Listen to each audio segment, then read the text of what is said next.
Hi, everyone. Welcome to the Learning Guild. Today's sponsored webinar, Unlock the Power of Empathy, How AI Enhances Soft Skill Training, is being presented and sponsored by ELB Learning. Our presenter today is Scott Provence. Scott Provence, MA, MFA, is an award-winning L&D designer, author, and speaker whose curricula serve millions worldwide. Scott specializes in gamification and AI and recently led L&D at Google Health. And with that, I'm going to stop sharing and let Scott go ahead and share. Hello, everyone. Thanks so much, Karen. Just confirming you can hear me okay? Yes, we All hear right. you just Perfect. fine. Well, I will go ahead and share my screen and also just gotta get a quick confirmation. Looks like you can see that okay too. Yep, all's looking good. All right, excellent. Well, it's so great to be here. I'm really excited to talk with everyone about AI, artificial intelligence, large language models, and also how they apply specifically to things as complex and fuzzy as soft skill training. And like Karen had mentioned, please do drop comments, questions, ideas, thoughts into the chat. This is obviously a very new and emerging and developing topic when we think about all of the tools available to us right now within the world of artificial intelligence. So we do want this to be as conversational as possible. We're all going to learn from each other and really excited to dive in and start exploring together. I wanted to put up on the screen a few things that I wanted to cover, but again, because I want to make this as back and forth as possible, if there are other things that you're really eager to get out of this next hour from either me or from your peers here, drop them into the chat so we can start to explore some things as we work through this. What I want to look at is what are some of the ways that we can quantify soft skills? It's such a, again, amorphous, fuzzy concept I want to discuss together. Are there ways for us to start tracking and qualifying and quantifying soft skills? And obviously, the reason we're here is we want to see if we can do that quantification through some of these scalable new technologies that we have, things like large language models, LLMs, and how we can leverage LLMs within training and instructional and learning and design settings. And finally, hopefully by knitting those together today, I want to give you some ways that you can bring AI and soft skill tools into your organizations. So that's really my goal. If other people have specific questions that they wanted to discuss, address, hope for me to at least touch on today, drop them into the chat now, or just drop into the chat a quick hello. I'd love to hear from folks as they are jumping in here. I'm going to put my own little hello in the chat just to make sure this is working. And yeah, eager to hear from folks as they start putting in some questions. All right, we've got some excellent. Well, again, I won't put anyone on the spot right now, but if you are interested in adding some other learning objectives of your own to this list here, please do drop those in because I want to make sure that you're getting answered what you really came here to find out. Other than that, this would be some of the things that I want to focus on. So let's go ahead and dive in. And again, as questions comes up, please do drop them in. Looks like we've got a good collective of folks here. Love all the hellos and highs. Excellent. Welcome, everyone. Well, really quickly about me, I know Karen had mentioned a little bit of my background, but I've spent most of my career in the learning and development space. I've done lots of speakings, book writings. I've spent a lot of my time in the health and tech spaces, and a lot of my experience is probably similar to many of yours. Is I come in either as an in-house consultant or as an external consultant, and I'm helping teams that usually have a question about. I have a bunch of material. Can you help me, or can your team help me standardize it so everyone gets the same instructions and scale it, because we are growing. We need to build this once and we need to launch it to thousands or millions of people. And so, and again, this probably looks very familiar to a lot of you in the learning and development space. I need to standardize and I need to scale. And this is often how I will approach technical trainings, big team trainings, small team trainings. And what's always caused me to chuckle a little bit is we'll be building programs like this, and some of the leadership groups will kind of almost as an aside go, oh yeah, I also want to do some leadership programs, some management training programs, some soft skill programs. Can you standardize and scale those for me as well? We want to do some soft skill training. And the reason that always caused me to chuckle a bit is I had never really, for a lot of my career, decided if I knew how to answer, is soft skills something that we can standardize and scale? Is something like being empathetic something that you can really train? Is that something you can quantify and answer yes or no on a multiple choice quiz? Yeah, and I don't know if I've still necessarily answered it. I've started to chip away a little bit, but something for us to all consider really is can you standardize something like soft skills? I'm looking here at our chat here. It looks like we've got some great questions from similar other folks interested in soft skill training. Yeah, a lot of soft skills, newer, younger employees respond better to training that's virtual. This is a great, thank you, Amy. Great question. So can we combine soft skill training, not only something to make it scalable, but employ it within virtual environments? Yeah, I'm really excited to hear some of your thoughts, Amy, as you look at some of the things we've done here. But this all comes back to this question of like, can you really standardize this? Well, rather than answer that or give my own 2 cents, I'm going to see if we can actually practice this or answer this in a more interactive way. So I'm actually going to open up a poll here. And Karen, let's do our first poll without any sort of grounding or any explanations. And I know this is unfair for you. I'm going to open a poll question that says, which of these responses is the most empathetic? So imagine someone came to you in a work environment. They were seemingly upset. You've got 3 choices here in this little poll that you see on your screen. Someone comes to you upset, and you could respond to them by saying, you're upset. You could respond to them by saying, I can tell that you're upset. Or you could respond to them by saying, are you upset? So take a second here to answer however you'd like. As you can probably guess, there's no right or wrong answers. But I wanted to see what our thoughts might be as we look at these potential options here. And responses are coming in. We're at about 70%. So I'm just going to leave it open for a few more seconds and let those other people join in here and let us know what you think is the most empathetic phrase. All right, I don't see too many other votes. Hey. Okay, so I'm going to go ahead and end the poll and we'll share out the results. Are you seeing those, Scott? I do see those. So, and hopefully others can see them. We've got about, 4% voted for you're upset, 54% for I can tell that you're upset, and 42% for are you upset?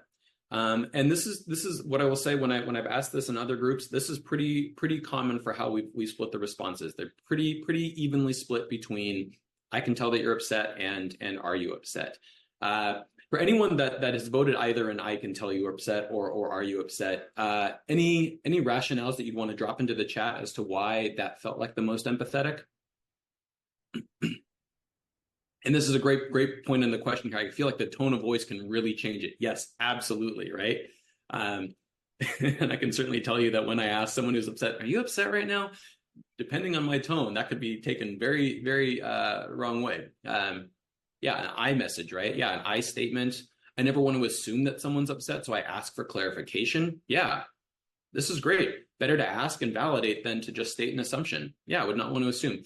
So great, as you can kind of see these themes here, right? That we have these, and you can start to maybe even connect the dots a bit on how we are tapping into our collective empathy of, look, it's almost rude or maybe kind of overstepping to assume someone's feeling a certain way. So I should really focus on what I'm observing with myself.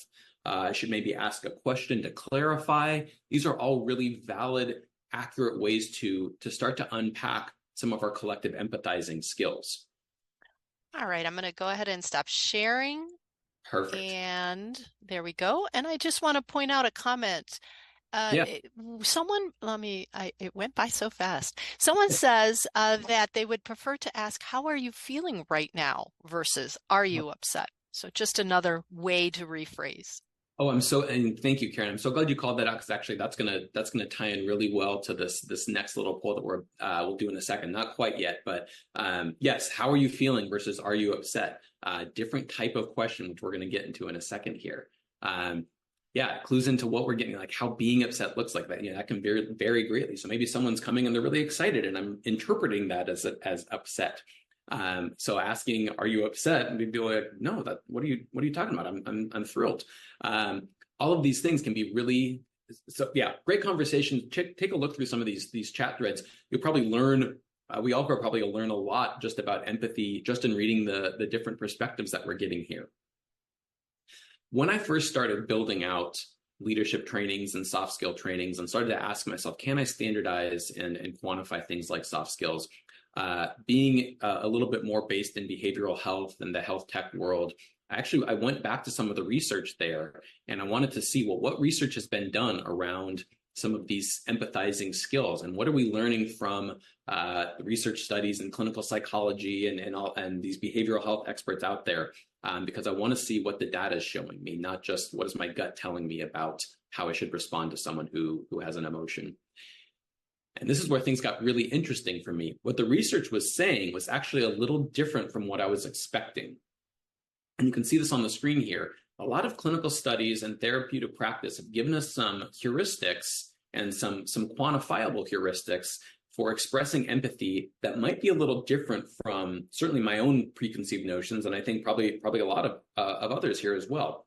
Some of these make more sense, like, we should listen more than we speak. Well, yeah, that seems like kind of an intuitive thing. And obviously, when we think about quantifying that type of a skill, I can look at a conversation and, some of our artificial intelligence tools, as you can probably have found in your own meeting note takers, they will track who's speaking versus not speaking. So listen more than you speak. Sure, I can quantify that, and that makes a lot of sense. Here's a couple really interesting ones. Talk about the other person more than yourself. Well, okay, I think intuitively I can get that, but all of a sudden that starts to conflict a little bit with my traditional way of understanding empathy, which was talk about myself, talk about my own perspective, my I statements. And what I found a lot from the clinical studies was actually talking about the other person and staying focused on you statements can have an impact. And it's not to say that we just swap over and only do one versus the other, but it's an interesting metric for us to be thinking about. How do I talk about the other person more than yourself? And then finally, this was maybe one of the most surprising ones for me, is pose reflective statements more than questions. And again, when I first ran across this idea of a reflective statement, it kind of changed my whole worldview on what empathy means, because maybe similar to a lot of others here, I approached a lot of my empathizing with a questioning perspective. How are you feeling? Are you upset? What can I do to help right now? All of these things that really in my mind felt empathetic, but were actually, again, not off or wrong, but only a subset of the skills that I could be tapping into. And this small group, and I want to shout out to the 4% that kind of took a gamble on the seemingly assumptive or a kind of a challenge maybe approach here. There actually can be a way of phrasing that. And again, someone mentioned this early on, tone of voice makes all the difference here. There can be a way of phrasing that can be very powerful. So someone comes to me and they're very agitated, or they're talking fast, or I just get a sense from them that I might interpret as upset. I could make a statement that says, "You're upset right now." And even though that might feel uncomfortable for me, like I'm making a judgment or I'm jumping too far ahead, what we've seen in the research is that can actually be a very powerful way that doesn't place a demand on the person, because I'm not asking them a question, doesn't focus the conversation back on me, like, let's look at what I'm seeing, but makes just a little reflective comment, a little guess at what they're feeling, and then leaves the door open for them to fill in the blanks. No, I'm not upset, or yes, I'm really upset. Thanks for noticing. So really interesting for us to think about. And I'll pause really quickly because, yeah, it looks like we've got all sorts of stuff coming in through the chat. Yeah, Karen, anything I'm missing here? There's a couple of questions. One question, when we were talking about soft skills, Aaron had attended a learning leadership conference, and they stopped using soft skills and called it power skills. What are your thoughts on these semantics? And then someone else in chat said core skills, I believe. So do those semantics, does the wording matter? Yes. Yeah, I think that's really important. And I think hopefully in a lot of the slides you'll see here, I always try to put that in quotations, because I do have my own issues or concerns with calling them soft skills. It's kind of become this blanket statement, or we all kind of know what we're talking about. But I totally agree with some of these comments. There's nothing soft about them. They are some of the most powerful skills. They're some of the most difficult skills, as we're learning here. These little changes in tones, a little change in a pronoun even, can be really, really impactful. Yeah, I'm looking at seeing some of the other comments. This is consistent with what we teach in counseling graduate students. Yes, absolutely. Research is showing this across not just behavioral health, but in other settings, that this can be very, very impactful. Management skills. Yeah, absolutely. All right, well, cool. So we're just planting some of these seeds here. We're gonna go to a whole other level when we start talking about AI here. So first little seed that we planted, what the research is showing us about even just changing a pronoun, an I to a you, or changing a question mark to a period, can really make this big impactful difference here. There was a comment, again, thank you, Karen, for calling this out, this change in between, or this difference between this question of are you upset and how are you feeling? And we're gonna pivot over to that next. So are you upset? So if someone asks me, are you upset? I'm kind of limited in my answers, right? I could say, yes, I'm upset, yes, or no, I'm not upset, no. Anyone know what we call that type of question? I'll put that in the chat if you have a guess. Closed-ended, yep, absolutely, closed question. Versus, what would, how are you feeling? What would that type of question be called? For those that probably know. Open-ended, yes, absolutely.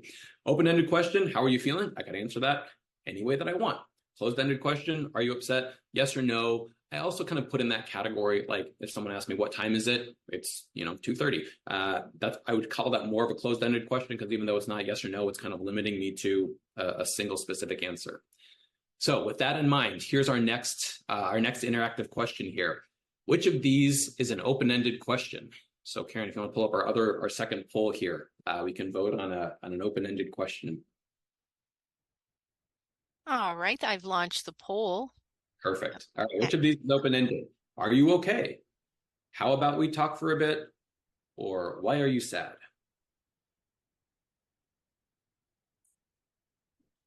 And again, yeah, great comment from Eric. Open-ended questions force you, they open up more of that inviting and expansion. So closed-ended, even if it's not just a yes or no, it's kind of limiting me down to an okay, or a 2:30, or a yes, or a no. All right, so which of these is an open-ended question? All right, we are at 70%. I'm just going to wait a few more seconds and see what the answers come in as. All right, especially with the context you gave us a little beforehand. I think we're seeing a little difference in answers. I am going to go ahead and end and share out the results. All right, nice. Yeah, so we've got a pretty big shift here. So are you okay? And how about we talk for a bit? What's interesting with these is both of them, if you put them into a somewhat typical setting, people would probably know that you don't just want a single yes or no. Like if someone's upset and they come to me and they say, hey, are you okay? It's technically a closed-ended, like, yeah, I'm okay, or no, I'm not okay. It is probably going to invite more expansion past that, similar with how about we talk for a little bit? How about we talk for a little bit? Yeah, I got a lot of things on my mind. Even though are you okay and how we talk for a bit are technically closed-ended. Yeah, context really matters. I'm gonna change yeah, absolutely. So that idea of are you okay and how we talk for a bit, even though those are typical questions I might use to open a conversation. Hey, you doing all right? Recognizing that I'm technically closing down that conversation that I just tried to open. And I use both of those because I commonly do them when I'm trying to be empathetic with folks. It's like, hey, can we talk for a little bit? Or hey, how you doing? The actual limitations I'm imposing on are you okay and how about we talk for a bit are more closed-ended than I might think they are. Now, the difference is that we can see in the results here, why are you sad? I right out of the gate, I am keeping the door wide open for any of the responses that come back in, right? So just that idea of why are you sad doesn't even in the slightest way pin in my responder to a specific yes or no answer. All right, we can close out the poll here and there. Is that we all set? All right. Yep, we're all closed. Yeah, interesting point from Courtney. Why are you sad is kind of an assuming an emotion. Yeah, and again, this idea of assumptions is what I feel like there's a whole other talk we could do on this, but when I do training around soft skills, this idea of I don't want to assume is a really common theme that comes up, especially when we go back to that idea of like telling someone, hey, you're upset right now, almost feels like I don't want to assume, and we have a very empathetic reason for that. Like I don't want to put someone in a corner. We actually find in some of the research and studies, and you could even run this in your own practice exercises, people don't mind clarifying or jumping in and saying, well, it's not really upset. I feel this way, this other way. Yeah, what's making you upset? This idea of opening up the door a bit or making a little bit of an educated guess can be actually very powerful. Oh, and I love this distinction here, avoiding asking why questions. We probably make something like, what's making you sad? And it's like a what or a how versus a why. Yep, absolutely agree. And man, we could go, yeah, I will limit myself from going down these really excellent, important rabbit holes for the next time talking through, because as much as I want to talk about all of the details and the ins and out of open-ended question, reflective statements, changing a question mark to a period, I want to get into artificial intelligence next. So what does all of this have to do with AI? And this is where we're gonna kind of level up our conversation here. For those of you that maybe are new to AI, or maybe you're the leader of AI in your company, or you're helping spearhead AI within your company, but are needing some help in figuring out how do I explain this to people, you can actually think of what we just did, think of our little group here as an example of a large language model. And what I mean by that is we are all individuals here. We're all bringing our brains into the conversation here. And our brains are using neural networks, deep learning, and massive amounts of data to understand and summarize and generate responses. So when I asked you which of these is an open-ended question, as a group, we were kind of operating as a neural network to collectively vote, not only vote, but we actually had to individually in our neural networks understand these sounds that are coming out of my mouth, interpret those sounds into words, put context behind those words, understand the term open-ended question, maybe draw on some deep learning of what open-ended questions mean, and collectively vote pretty favorably toward a single answer of, well, we think that why are you sad is the best example of an open-ended question. So as a collective group, we combined all of our neural networks, all of our deep learnings, all of the data that we've been trained on throughout our lives to arrive at this answer. And artificial intelligence and large language models specifically are really good at doing this. And this is an example of classification, and it's one of the most common ways that machine learning models and large language models operate. I take in a prompt, which is an open-ended question, and based on our collaborative deep learning, we put that answer that we want to give into a predefined class. This is an open-ended question, and it's not a closed-ended question. Classification is one of the biggest things if you think about computer vision and machine learning and image recognition. Is this a picture of a dog or a cat? What's happening in the background there is a lot of classification work. I'm going to understand, I'm going to look at the different parts of the picture, and with a lot of training, I'm going to understand that this is in fact a cat and not a dog. You've probably heard about artificial intelligence and large language models in a slightly different form in the last year, 18 months.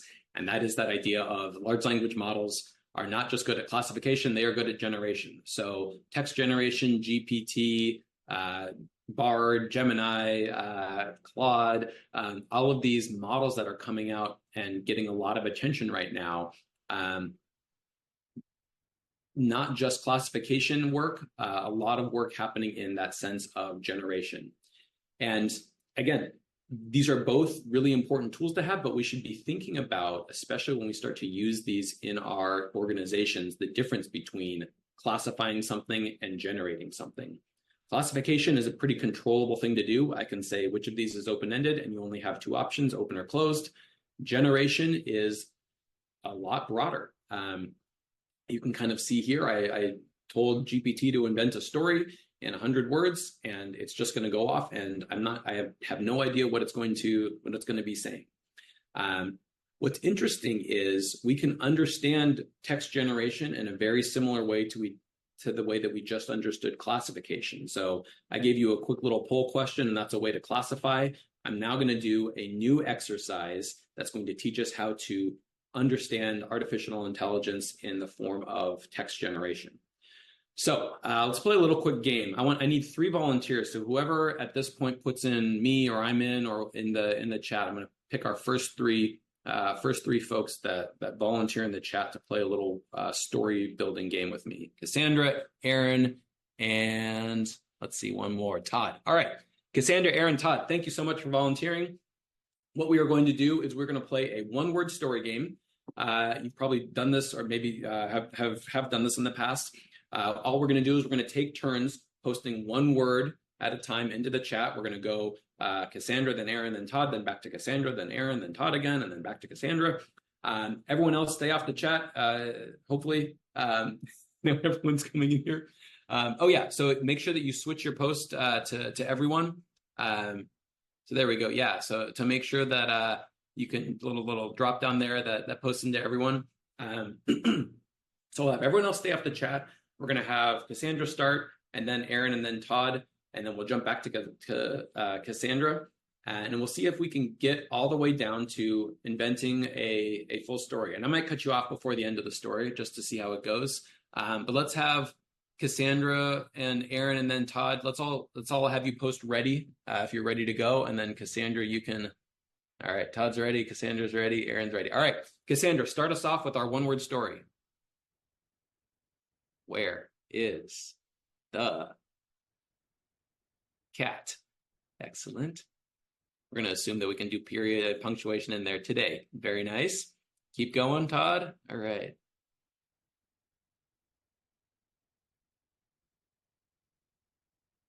This is so cool. I know I'm a very big nerd, but I love this.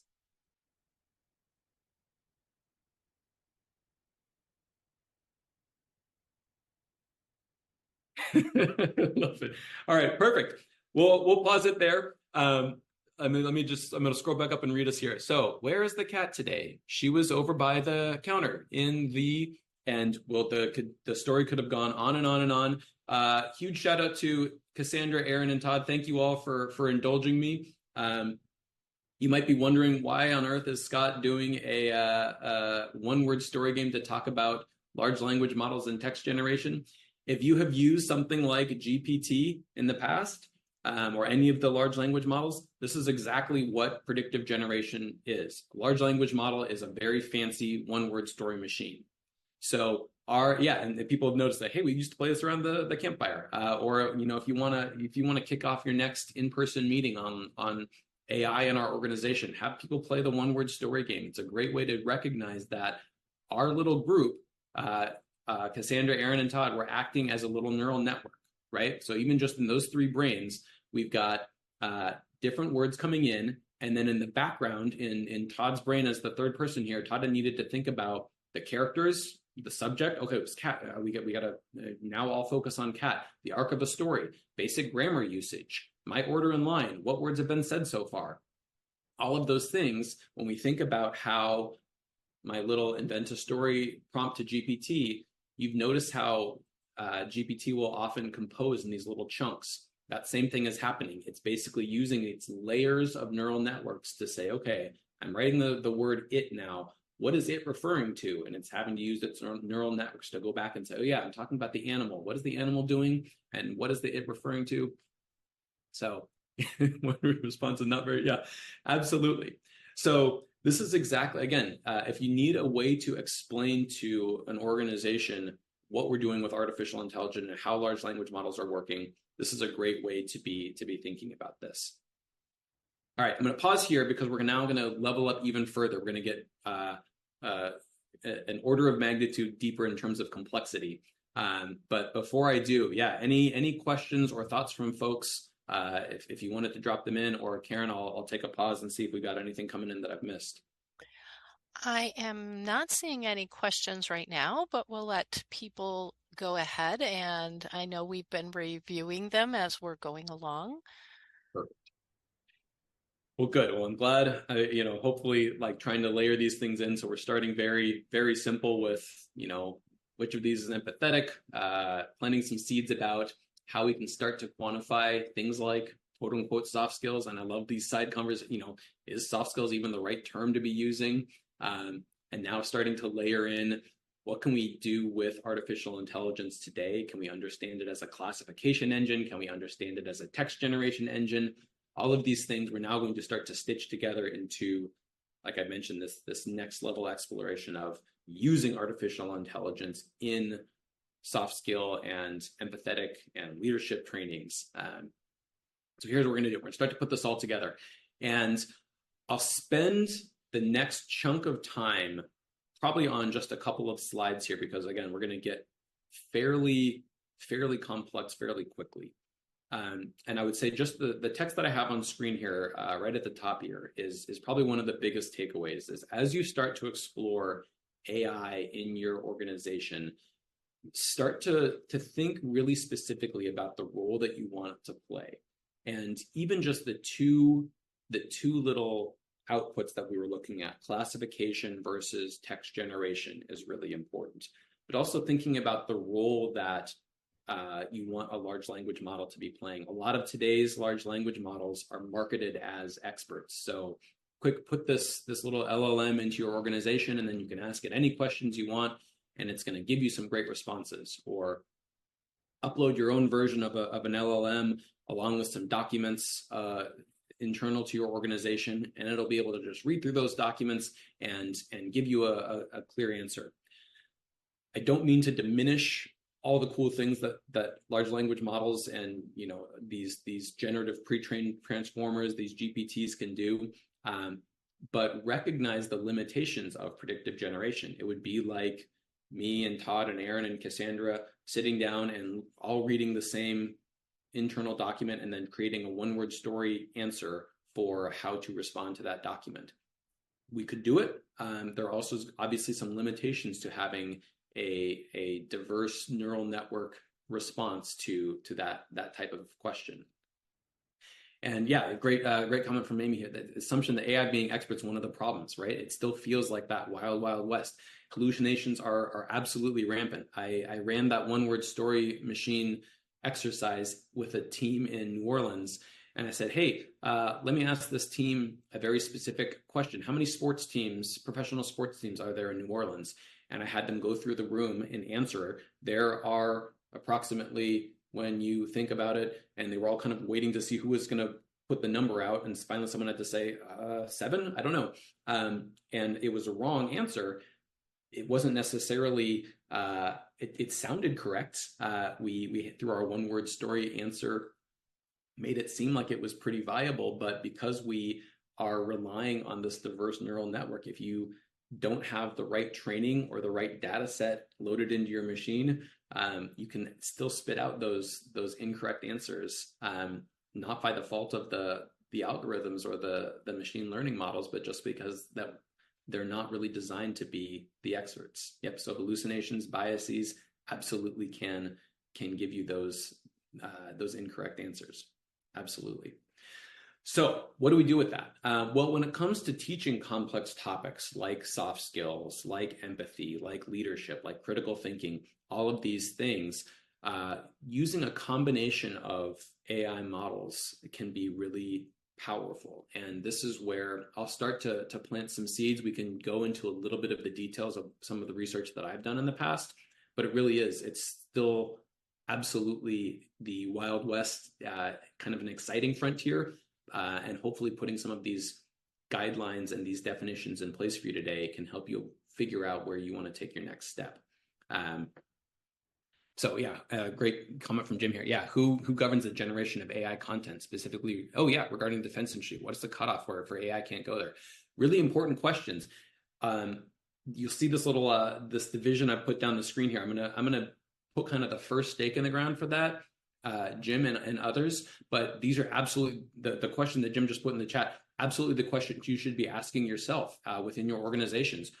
Where do we want to draw the line? And specifically, what combination of AI tools might I want to use as I start to draw those boundaries and lines? Here's one of the boundaries that I drew for myself when I started putting together leadership training programs, soft skill training programs, manager training programs, and thinking about AI tools. Yeah, and similar to questions here, Catherine's question, can you speak a bit about the data protection concerns and AI content? Yeah, so I'll talk a little bit about this first division, and then let's open it up and have some more conversations about these questions, because these are really important.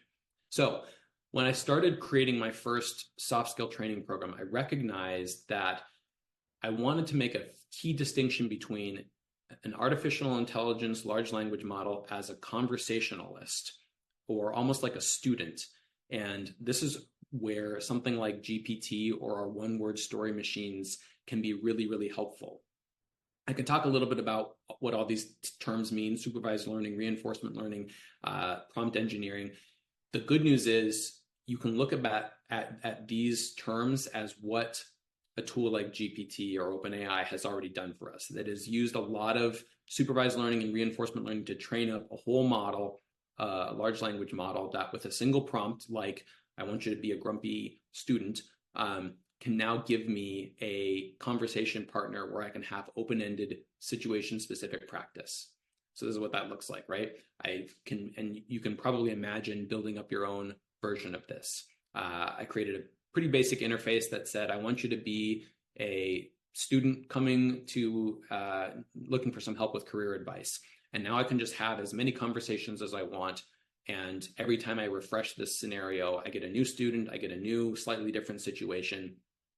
Again, just as imagine I plucked out Aaron and Cassandra and Todd, and I put them in this machine here, and I said, do a one-word story machine. Every time I click the on button, I want you just to create a new student and scenario. Again, great benefit because I can get multiple conversations, open-ended dialogues. And the other key benefit, as you're probably guessing here, is I'm not relying on this conversationalist for any expert data. This is also not any proprietary data. I'm just having my large language model make up scenarios. So when we think about different levels of protection we want to put in place, roping this element off as just be my conversation practice partner is a great first step that you can do. So I just got this little video on loop, but you can imagine if I open this up to a whole group or a whole team of folks saying, I want you to practice being empathetic. This is a great little mini exercise that I can do to help group people together. And again, this is built on a lot of technical details about supervised learning and reinforcement learning. Fortunately, that tools like Claude and Google and OpenAI have all done for us. But with a little bit of prompt engineering, we can have that open-ended situation-specific practice. And then I can gather a lot of my conversations and put them into the secondary bucket here. Before I get into the secondary bucket, any specific questions on this first part here, this little conversationalist student tool? And I'll pause really quickly as we absorb all of this, because this is going to get even more technical here. All right, there's a couple of questions, and who or what governs the generation of AI content, specifically the defense industry? Yeah, so this probably gets more into this area of how do we want to govern our data and protect our data. So when it comes to the governance of large language models, like these somewhat open-ended models existing out in the wild here, I think that those boundaries are very fuzzy and hard to define is what I'll say. And so I think this is where a lot of folks get appropriately cautious about where is that data coming from. And again, I think there's no clear way to understand where those boundaries are lying, depending on the model that you're using, the tools that exist out there in the wild. So I think from that open-ended side of, hey, if I just go into a large language model tool that exists out on the internet, there's not really that clear understanding of the data that it's been trained on. So that content that gets generated can come from all sorts of different data sources, not ones that you necessarily can define, own, protect, all of those things. Good question.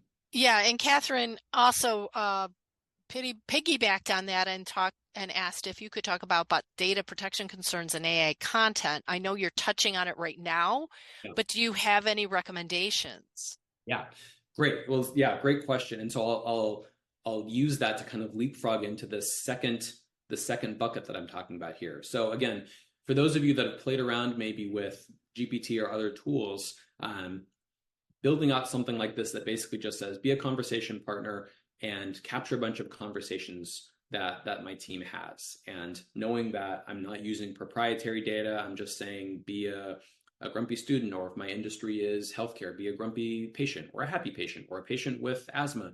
I can put some basic parameters around these conversation tools. And because I'm not necessarily worried about protected health information, proprietary data, any of those things, this can be a great first bucket to do.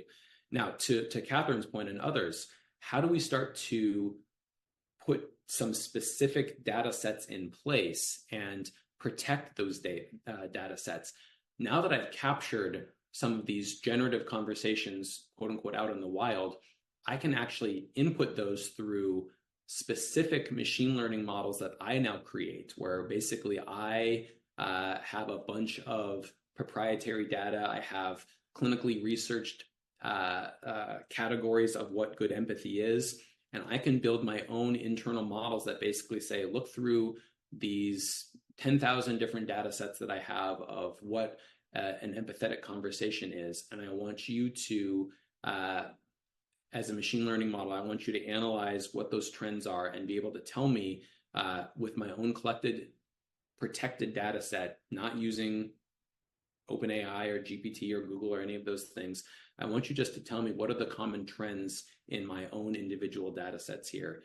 And based on those, I can build my own little model that basically will look at these conversations and tell me how those conversations are doing within my own specific sets.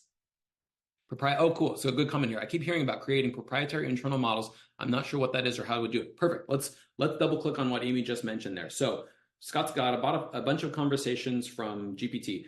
What do I do with this now? Okay, so what I've done is, specifically within the world of empathy and soft skills, I went back to the research and I said, what does the research say are some of the key measurable ways that we can quantify empathy? And these are the six categories that I found from my research. And I know we're jumping up another level of magnitude here, but we can see offering reflections, making reflective statements like you're upset, suspending your own perspective, getting affirmations for being on track, asking open-ended questions, avoiding minimizing and directing, listening more than speaking. These are all things that the research was pretty commonly saying is an effective way of displaying empathy. Now, to Amy's point, how do I create this proprietary internal model? What does that even mean? Well, I can write a computer program that does all of these things, and the program that I'm writing doesn't have to rely on the OpenAI, GPT, out in the wild system. All of these things can be written into very basic computer programs. For example, listening more than speaking. I can write a program that says, I want you to count how many words Scott's saying versus how many words Amy's saying in the conversation, and I want you to return back the response of who's speaking more. For suspending one's own perspective, I want you to look at the different pronouns that are being used in the conversation. When Scott and Amy are talking, is he talking a lot about himself, or is he talking a lot about the other person? So I can write a program that says, I want you to count the different pronouns that are used. These are very basic examples of writing computer language. When you get more complex, you can get a little bit more into the world of machine learning. So here is a list of 100 different reflective statements that therapists have made. I want you to map those statements about everything from the numbers of words that they use to the sentiment or the terminology. And then I want you to listen to Scott and Amy's conversation and see if their conversation uses the same words or the same terms or the same sentiment. And this is a very kind of streamlined or simplified way of how you would build an algorithm through everything from, word counts to punctuation counts to open versus closed-ended question counts, that when we get back into this idea, we've now created not necessarily an open-ended GPT conversation tool by itself, but something that works in concert with that to analyze the conversation and then spit back a evolving data set of how that conversation is going in terms of these six categories. So I know that's a lot. I know we went from like basic what's an open-ended question to kind of multimodal machine learning models. So I see questions coming in. So Karen, yeah, what have I missed here? All right. So first of all, let's go over here. So back to when you were having the conversation, someone asked the question that how do you train models to have conversations along the lines you want them to? You've given some examples here, and do you want to elaborate at all on that? Yeah, so it's a really, I would say probably when it comes to building up conversation partners in artificial intelligence, that's probably where prompt engineering can come into play. And prompt engineering is a whole series of workshops that we actually can do and lessons to be learned around how to create good prompts. But with that idea of I'm going out into the wilderness of online large language models that are trained on massive amounts of data, the entire internet, for example. My prompting is really trying to just narrow that down to say, even though you've been trained on this massive amount of data, I want you to embody the voice of a patient with asthma or a student trying to figure out their next career step. So that by itself is a very specific skill set to use.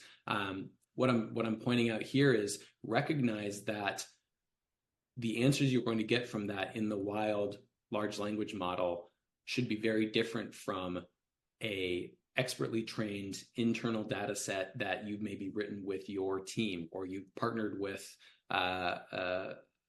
some external partner to help you define what are those categories and how can we help you write the internal code to just count whatever you've decided is important. So for me, it was these six soft skills, and making that distinction between I'm having a model that's just being a conversationalist and a model that is being an expert evaluator based on just the data that I choose to feed it is a really important distinction. Yes, and I agree. That is a big distinction. There is another question, and I don't know necessarily if you can answer this, but maybe you can at least comment on it. Someone asked about authoring tools and how they are using AI. You can upload a PDF or a PowerPoint, and it will suggest training. Now, the question comes in if you put in proprietary materials or so forth. Would it get into the competitor's hands? And specifically, is there a chance that what you put into ChatGPT will get out? Or are there any backstops? And I think I know the answer, but I'd like to hear what your comments are. Yeah, it's a really good question. I think, and certainly I feel like I would be echoing a lot of the legal and InfoSec teams that I've worked with, to be cautious about uploading internal data into public large language models. I will say that a lot of these public models like OpenAI and Google and others are very good about saying, here is the way that we use this data, and you can kind of opt in or opt out of whether your data becomes part of our training set for future models.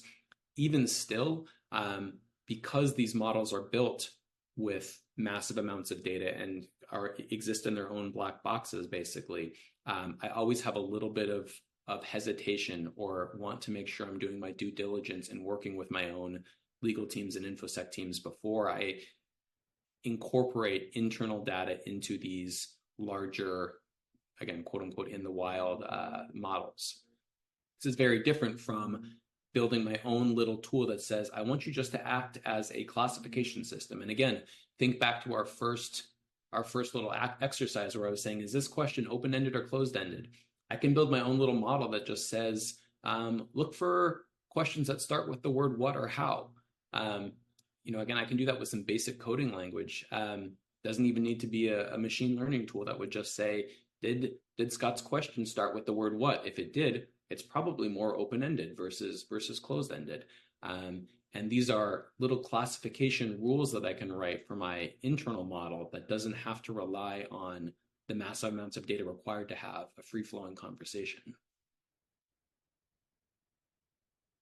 These are great questions, and I feel like, yeah, just looking back through the thread here, we've got this amazing dialogue going back and forth. Yes, we do. And building upon that, what software tools would you use to build out this evaluator tool that you have that is only your data? Yeah. With reach out to me. So I will send. I've got my email at the end. I'm happy to point towards specific tools. When it comes to building out proprietary programs, working with some software engineers or development teams is really great. You can go as basic as, I need to learn Python as a coding language, and I can just write some basic scripts that work through a coding language like Python, all the way up to I need to now create my own proprietary algorithms built within or hosted within a cloud service, and using a very complex combination of machine learning tools. Anyway, but without going into those details, yeah, there's all sorts of tools at different levels of complexity that you can use. Great for that. And we'll have people reach out to you, and we'll see about getting some of those resources. So I guess we'll continue on. I know you have a little bit more to your presentation, and we're 7 minutes away from when we have to end. Perfect. Yes. And I saw a chat in there. Yeah. So I know that this is being recorded, and yeah, we'll get the slides for this. So not only can you reach out to me, but yeah, work with Karen to make sure that you all have the slides for this as well. All right. So I will point out that again, happy to take this offline with others who are interested in seeing the results. But when I first built my programs around this combination of AI tools and recognizing that I can split out my conversation partner, who I use prompt engineering resources for, and then can blast out to thousands of team members to have them practice conversations, and then combining that with a classification tool of my own little making, I could now get specific data points around team-specific strengths. So looking at all of these thousands of conversations, I could see that my leadership team was really good at asking open-ended questions, or my marketing team was really good about suspending their own perspective.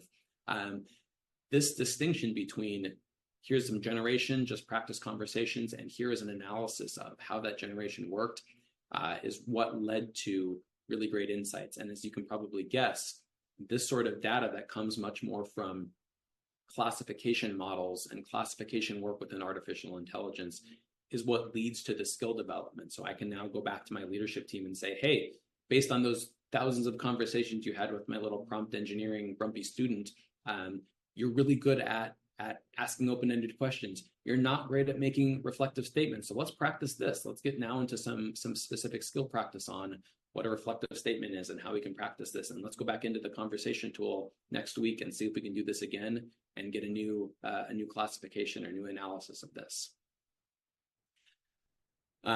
So just to kind of wrap up here, and it looks like we've got, some other questions. Yeah, can this be done across multiple languages? Yes, absolutely. And that's, again, another benefit of kind of that quote unquote in the wild models out there. A lot of those things that are trained on just massive amounts of data are really good at translation capabilities too.